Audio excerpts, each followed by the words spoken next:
Forcer un sourire peut rendre une personne plus heureuse, tandis que le froncement des sourcils peut évoquer des sentiments de tristesse. Mais je vous propose un petit détour conceptuel pour lâcher un peu la tyrannie du « il faut » et laisser s'exprimer une question peut-être dérangeante.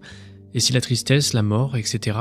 n'étaient pas des échecs, mais des composants indispensables de tout sens? En gardant ce qui nous retient au monde, on se rend compte que le véritable choix, c'est d'accepter tous les aspects de l'expérience humaine. Joie, peine, action et repos. Ce n'est pas un appel au nihilisme, mais une invitation à bâtir notre propre critère de valeur, plutôt que de subir un idéal de bonheur qui nous serait dicté. Maintenant, je vais vous introduire un regard un peu plus discret avec Monsieur Blaise Pascal, philosophe et mathématicien du XVIe.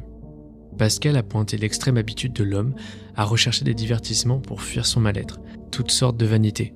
Nous sommes si effrayés par le silence de notre conscience que nous le couvrons de rumeurs et d'agitation. Nous préférons le bruit de l'écran à la réflexion, la fête à l'introspection.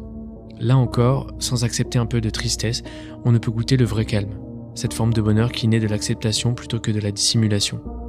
Rappelez-vous ce que Bojack a dit. Fais semblant d'être heureux, et un jour, tu oublieras que tu faisais semblant. Eh bien, ça peut s'apparenter à l'hypothèse de la rétroaction faciale. En gros, c'est la formation d'une expression faciale qui envoie des signaux au cerveau, renforçant l'émotion exprimée. Cette boucle de rétroaction peut intensifier une émotion existante et, dans certains cas, même l'initier. Par exemple, forcer un sourire peut rendre une personne plus heureuse, tandis que le froncement des sourcils peut évoquer des sentiments de tristesse. C'est l'idée d'auto-persuasion. Nos expressions modulent notre ressenti, mais attention, les récentes tentatives de réplication ont montré que ce mécanisme n'est ni magique ni universel. Il marche sous conditions. Et surtout, il peut se retourner contre nous quand il conduit à nier toute émotion négative. En masquant la tristesse, on cherche à gommer l'ombre.